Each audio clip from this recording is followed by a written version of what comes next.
There's an old saying, isn't there, that a camel is a horse designed by committee. I don't know if you ever heard that saying.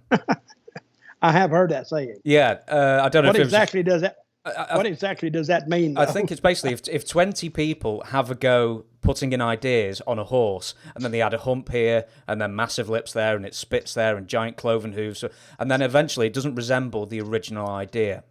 Hmm. Well, that's what a committee does.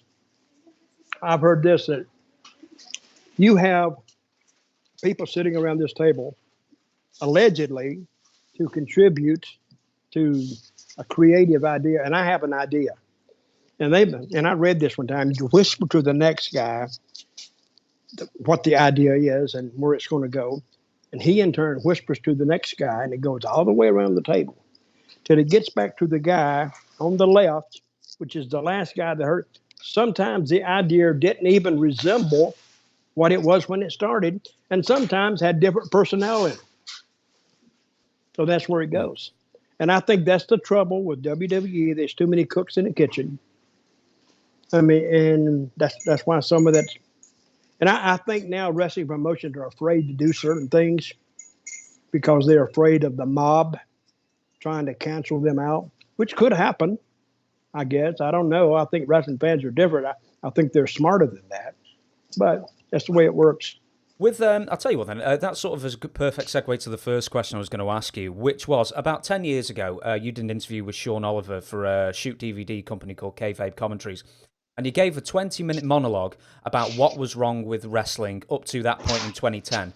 And I'll read it here. It's basically no outlandish characters anymore. There's one team scripting for 200 different people, and it's all, very exactly the same pretty much. And then there's no tough looking guys either.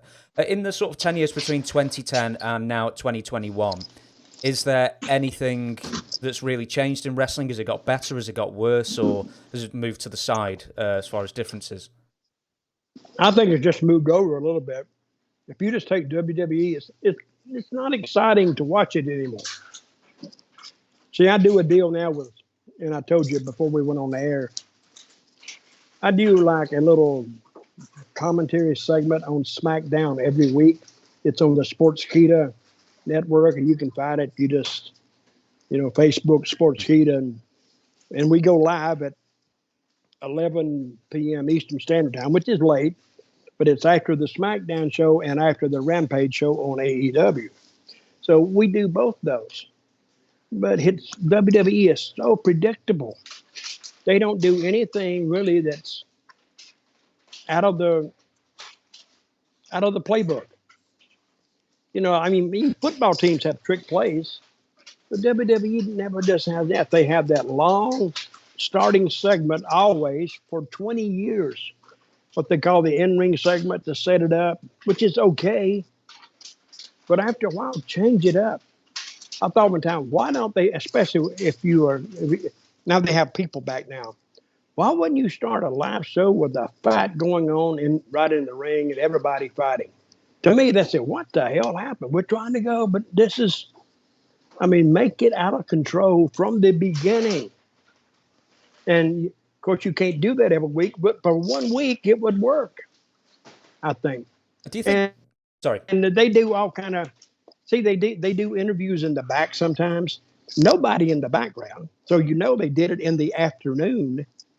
But you would think there would be people buzzing around because there's a lot of people backstage on a live show, or especially on a taping. But sometimes the long hallway would just be completely void of people, and that's not the way it works. And I think fans. It still kind of gets the point across, but it's odd looking. If you're getting more of an odd feeling than feeling the chemistry of what you're trying to present to you, it's not working at all.